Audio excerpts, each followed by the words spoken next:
A tan solo unos kilómetros de Ponferrada encontramos tres pueblos de leyenda, Salas, Villar y Lombillo, que dan vida al conjunto histórico de los barrios de Salas. Un paseo por sus calles nos permite contemplar su riqueza arquitectónica. Estas tres localidades, junto a otras como San Cristóbal de Valdueza o Espinosa de Compludo, formaban un municipio y aquí se ubicaba el ayuntamiento, pero en la década de los 70 decidieron anexionarse a Ponferrada para ganar en servicios.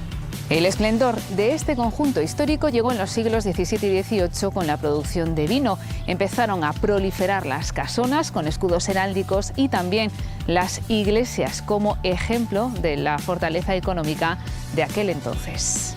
Cavador de viñas y jornalero eran los dos oficios de Manuel Girón antes de convertirse en el guerrillero antifranquista más popular de la comarca del Bierzo. Era natural de aquí, de Salas, y esta es su casa natal. Se conserva todavía el lugar de donde salió el 25 de julio de 1936, pero nunca regresó.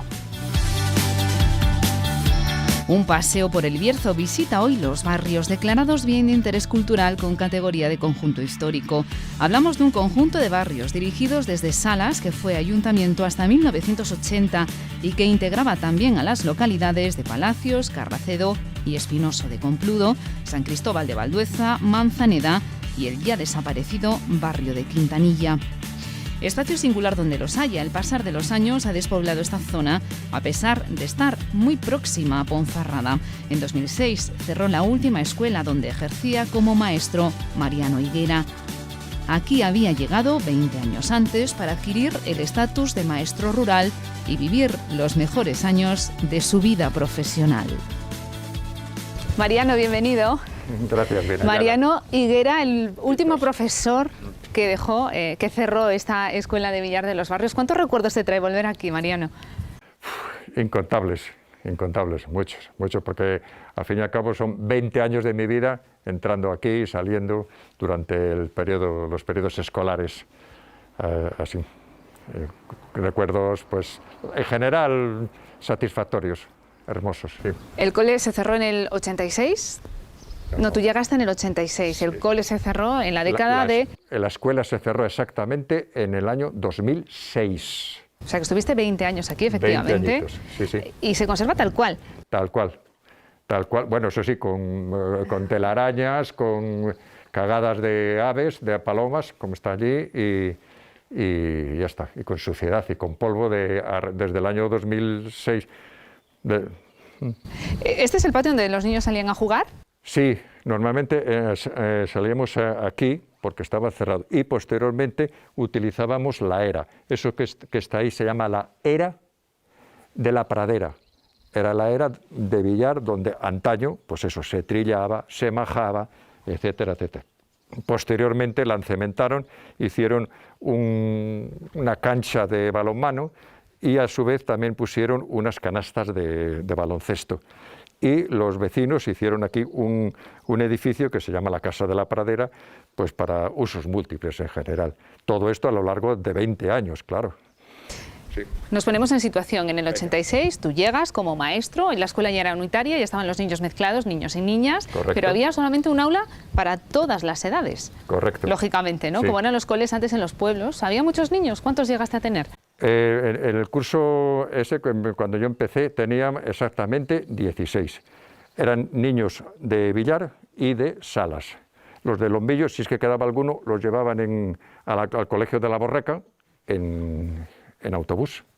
Aquí venían, repito, de niños, alumnos de Salas y de Villar.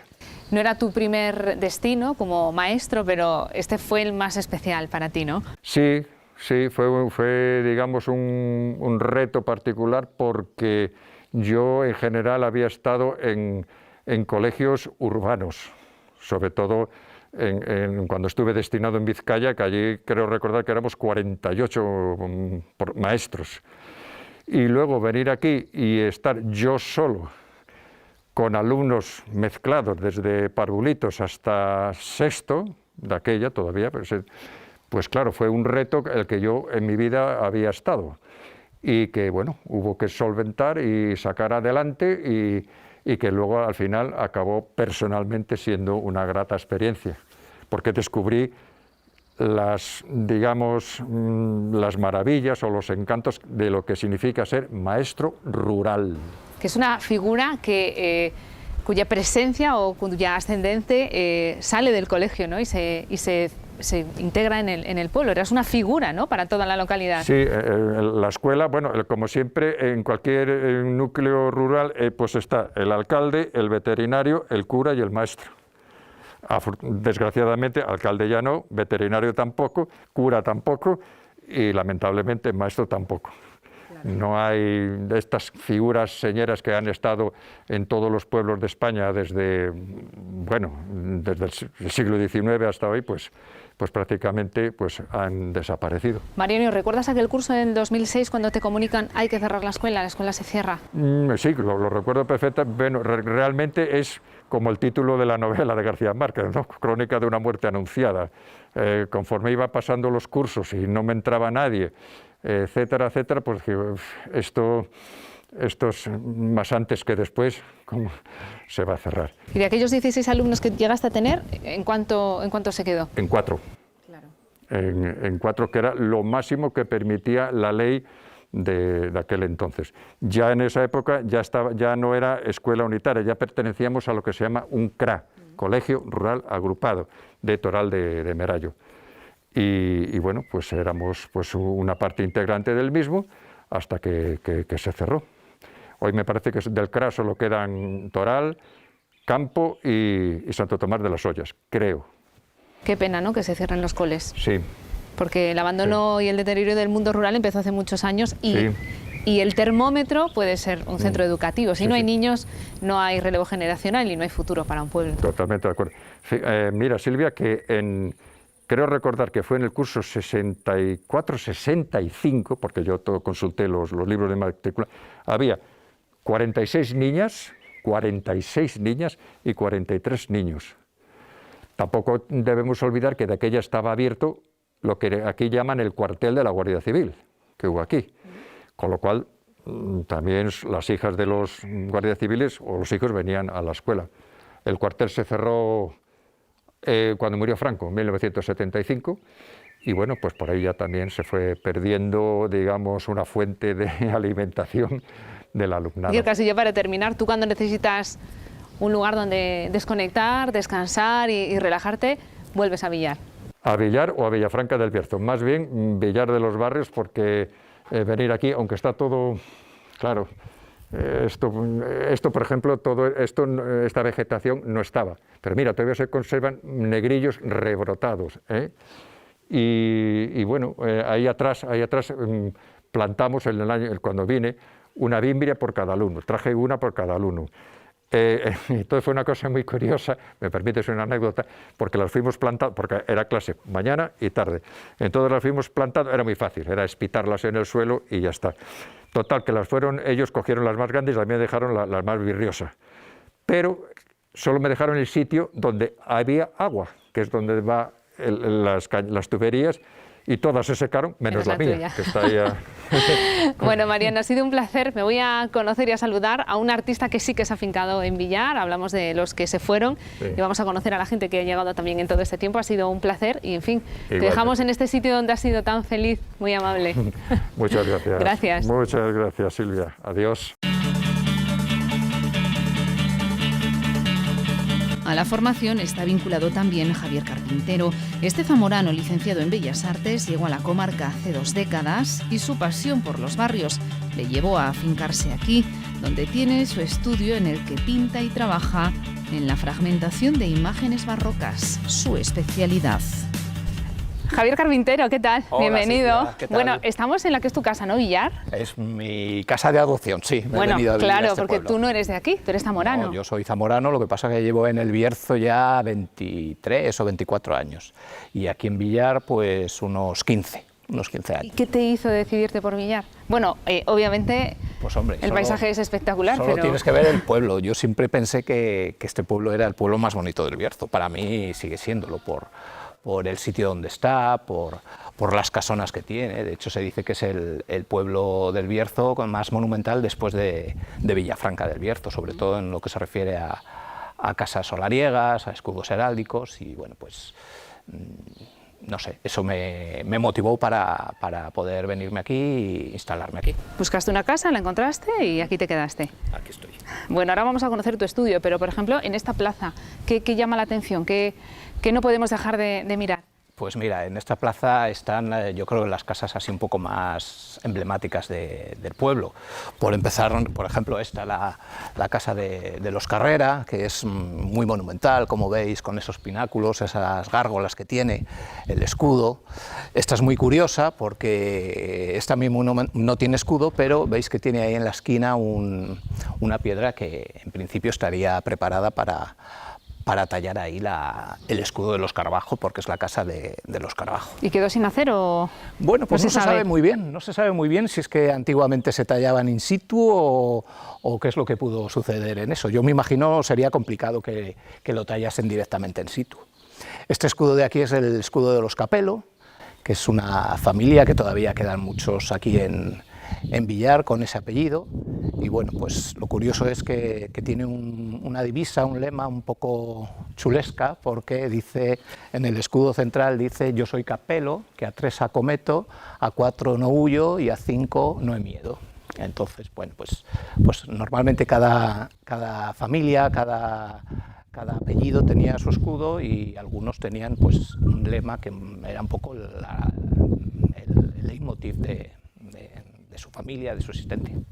Y luego más abajo pues está la casa de los Valcarce, que es una casa también muy antigua, una tipología torre llaman.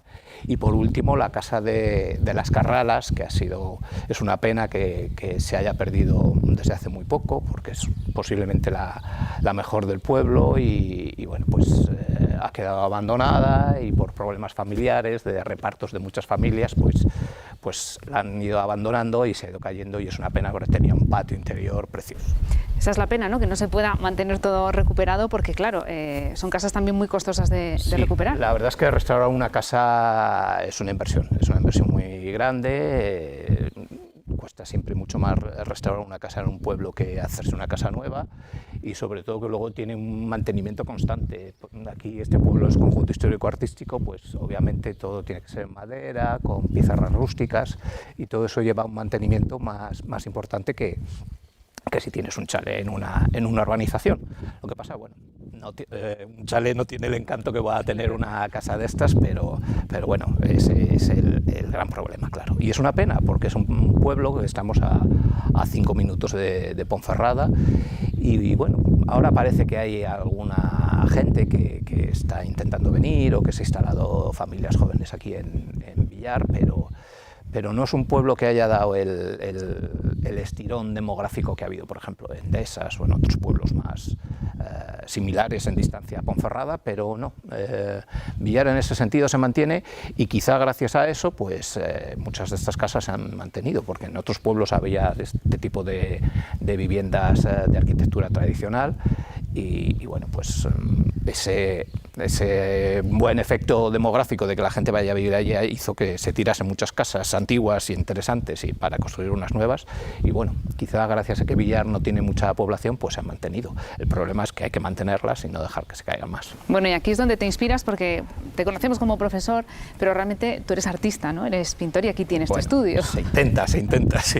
En Ponferrada, pues claro, la gente me conoce más porque yo soy profesor en el Instituto Europa, pero sí, yo estudié Bellas Artes, y aparte de la docencia, pues intento trabajar en ese sentido, pues unas temporadas un poco más intensamente, otras veces menos, pero bueno, siempre está ahí la pintura, que no dejo de abandonarla. Bueno, si nos invitas, vamos a ver tu estudio. Vamos a ver el estudio. Venga.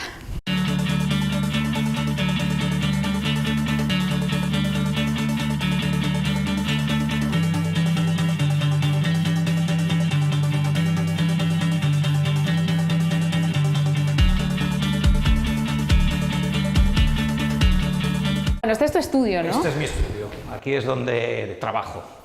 Donde debería trabajar un poco más de lo que hago. ¿Y en qué estás ahora? ¿Estás haciendo algo? Bueno, ahora mismo no tengo nada pendiente, ninguna exposición, nada pendiente, pero bueno, sigo trabajando un poco, no tanto como debería. Y bueno, pues aquí sigo con mi trabajo de pintura al óleo, mis fragmentaciones de imágenes clásicas, que como ves son piezas, o sea, es un poco la idea del juego, del puzzle, que luego fragmento y descoloco, casi como si explotasen a veces. Y bueno, pues este es mi lugar de trabajo. Tú eres pintor, lo que te gusta es pintar. Sí, bueno, yo entré en la Facultad de Bellas Artes con intención de hacer escultura, pero cambié. Allí conocí más la pintura porque no había pintado yo demasiado, yo era más de modelado, y al final hice pintura y es prácticamente lo que hago ahora, pintura, sí. ¿Y algo a la vista o...? Bueno, trabajo en una galería y lo que pasa que por el proceso de mi obra, pues soy bastante lento. O sea, para mí pintar un cuadro, claro, tampoco es que me ponga todos los días, no tengo un horario de oficina para pintar. Entonces, cada cuadro lleva mucho tiempo, entonces no me puedo comprometer mucho a una exposición hasta que no tenga un número de cuadros que me pueda decir, bueno, pues de aquí a un año puedo hacer la exposición, porque hay procesos pictóricos mucho más rápidos, pero el mío precisamente, como ves, pues rápido no es mucho, la verdad. Bueno, el lugar inspirador es, ¿eh? Bueno, el lugar, hay que esperar a la musa, y decía Picasso que la musa te tiene que pillar trabajando, entonces es un poco todo. Pero sí, claro, hoy está el día un poco nublado, pero aquí cuando entra el sol y en el campo, pues oyes más la naturaleza y sí, motiva más que estar metido en un piso en una ciudad, pero bueno. Sobre todo es cuestión de trabajo. Yo creo que más que ese es el mensaje. Más que el lugar es la actitud y la situación, sí.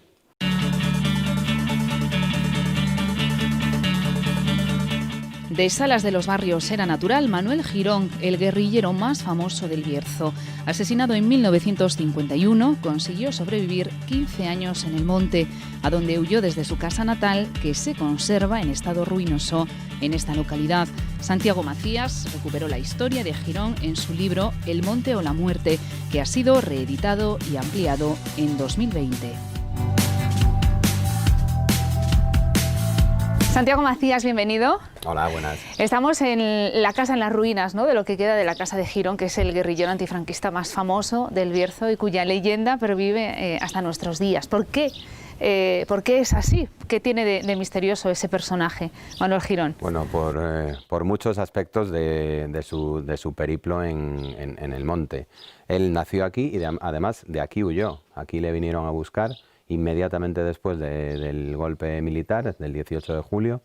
Del 36, el 25 de julio, vinieron a esta misma casa a buscarle. Y en la parte de atrás de la casa, que ahora está en ruinas, ahí saltó y pudo alcanzar, bueno, pues el monte donde estuvo durante 15 años. Y luego, bueno, pues todas estas cuestiones que le pasaron estando en el monte, como ser supuestamente muerto 3 veces y muerto realmente una cuarta, le convirtieron en un personaje legendario. Hay que tener en cuenta también la sociedad de la época, como era, bueno, pues el nivel, lógicamente, bueno, pues muy bajo, ¿no?, culturalmente, donde los mitos, sobre todo, pues se alimentan también de esa situación.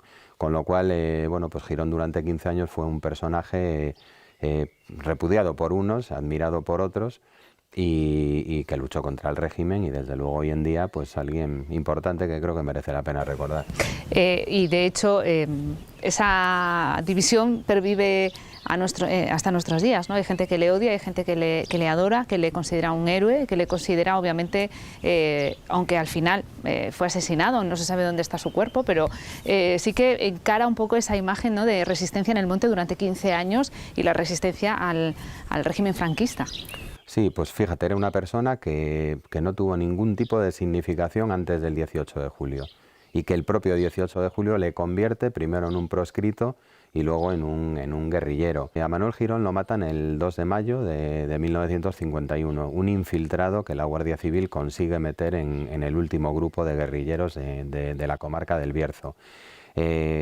Seguramente lo más, lo más curioso, si se le puede llamar así, de la muerte de Girón es precisamente ese episodio, ¿no? El hecho de llevar a un confidente, infiltrarlo en el grupo de Girón, que consiga quedarse solo con él y lo consiga asesinar por la espalda, y lo más llamativo es que el cuerpo estuviera 15 días, prácticamente más de 15 días, en los puentes de Malpaso, por encima de Molinaseca, aquí mismo, vamos, entre Molinaseca y Lombillo, entre Riego y Lombillo, mejor dicho, entre Riego de Ambrós y Lombillo.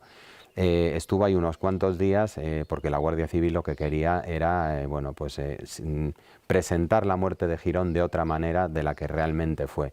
Pero el cuerpo de Girón sí que durante muchísimos años estuvo ubicado en un lugar determinado, que era precisamente el cementerio civil de Ponferrada, donde hoy está el albergue de peregrinos. De ahí se pudieron rescatar unos restos, pero claro, era un cementerio donde había cientos de personas enterradas y simbólicamente se sacaron unos restos hace muchísimos años, hace casi 40 años o más o menos, sobre los últimos años 70, principios de los 80, hubo un vecino de Ponferrada que los conservó en su casa hasta que la familia de Girón, que lamentablemente pues vive prácticamente toda fuera de España incluso y algunos incluso fuera de Europa, pudo regresar a España y pudo, pues de alguna manera interesarse por los restos de su tío y llevarlo a donde tienen que estar todas las personas, que es a un cementerio.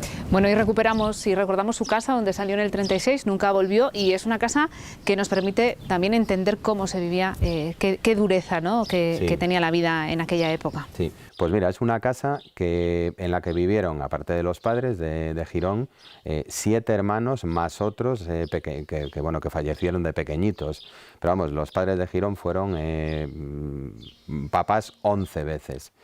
7 hijos, pues vivieron más, vivieron menos, como Manuel Girón, por ejemplo, como Jesús Girón, que también murió en el monte, o como José Girón, que falleció en Francia en el exilio, y todas sus hermanas que consiguieron, pues quedarse en España y salvar la vida. Y luego tuvo otros, pues niños pequeñitos, que de aquella era muy común, ¿no?, que la mortalidad infantil era muy elevada. Entonces, en total, estoy hablando un poco de memoria, pero creo que fueron 11 hermanos. Bueno, pues vamos a ver la casa, lo poquito que se ve, se conserva de ella todavía.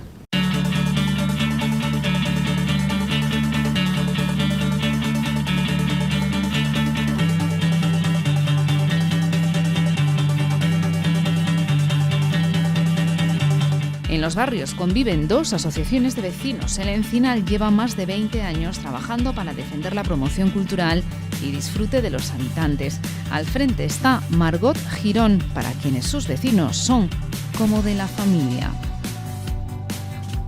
Bienvenida, Margot. Hola, ¿qué tal? Margot Girón, sí, que no tiene nada que ver con el guerrillero del que acabamos de... No tiene nada que ver, es decir, no tenemos ninguna relación familiar.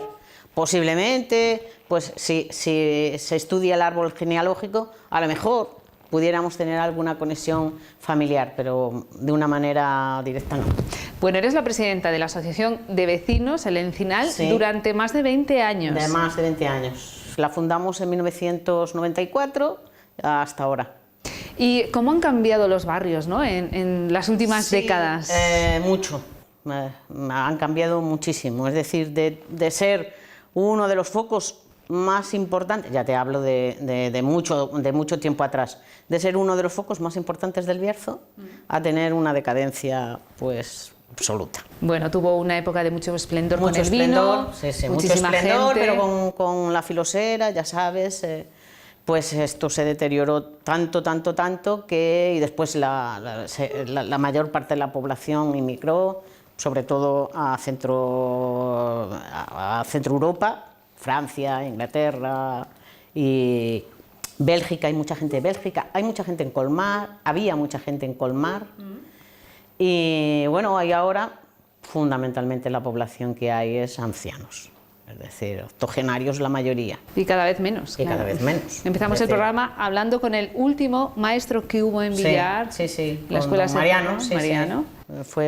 Es una persona muy querida en esta zona, aparte de ser un estudioso de la zona de los barrios. Bueno, y aquí tenéis vuestro centro para reuniros, ¿no? Aquí tenemos el centro donde se reúne la gente y hace actividades. Esas son algunas de las actividades que han hecho, esas muñequitas y todo eso lo han hecho las señoras mayores, que vienen de una manera habitual, es decir, tienen actividades de informática. Te puedo decir, por ejemplo, que gente de 91 años utiliza el Facebook, mi madre, sin ir más lejos, WhatsApp, es decir, son gente que no está olvidada, Y os veis la tele, os tomáis un café. Sí, tienen un curso de memoria, actividades. Hay actividades en esta asociación, ha habido actividades a lo largo de todos estos años, de todo lo que te puedas contemplar.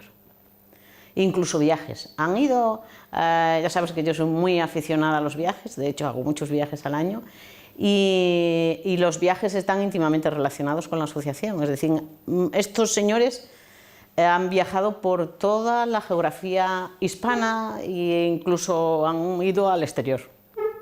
Es decir, conocen, algunos de ellos, pues los viajes que hacemos. El año pasado estuvimos en Uzbekistán y algunos de los de aquí fueron a Uzbekistán.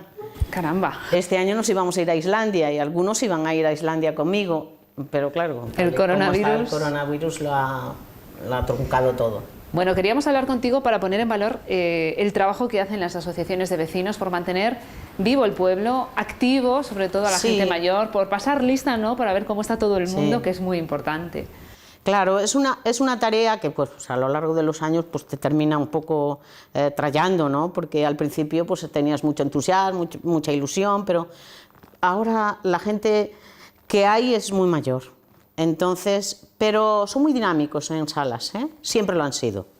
Es decir, son gente, y además que participa en los coloquios, en las charlas, porque ha habido actividades, ya te digo, de todo lo que te imagines. Y ellos son personas que sí que se interesan. Es decir, aunque, pues eso, que son mayores ya, pero no pierden esa ilusión, ese interés por conocer y por, es decir, fíjate, pues viajar.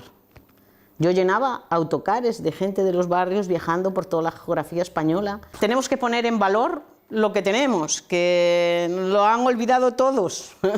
Nuestros políticos que tienen ceguera política, es decir, solo ladrillo, aquellas épocas de ladrillo, pero ahora vemos que la situación está cambiando y tienen que retomar todo este valor que tienen alrededor, si es a un pasito de Ponferrada. Tienen que darle valor, de alguna manera tienen que reconstruir esta zona, tienen que potenciarla, tienen que animarla a que sea dinámica, que viva. Porque si no lo hacen ellos, la gente que hay aquí, ¿qué va a hacer? Si ya son de 80, 90 años, la mayoría de ellos. Y somos, nada, 67 habitantes o 68. Bueno, Margot, pues muchas gracias por abrirnos la puerta de esta asociación y que sigáis viajando con la cabeza y con el cuerpo. Eso es, pues muchísimas gracias a vosotros y espero veros pronto por aquí, pues disfrutando de esta zona maravillosa que tenemos. La trilogía de los pueblos Villar, Salas y Lombillo, con apellido común de los barrios, ostentan la fama de presentar en su conjunto la mejor arquitectura civil, barroca e iglesias parroquiales y capillas del Bierzo, exceptuando Villafranca. Un ejemplo, la ermita de Santo Cristo de la Veracruz, que se levantó hacia el siglo XVII y que mantiene viva una de las cofradías más antiguas de España. La imagen de su Cristo tiene una gran devoción en la zona, a la que rodean diferentes leyendas y hasta algún milagro. Son muchos los atractivos para visitar una zona que esconde magia y tranquilidad a partes iguales.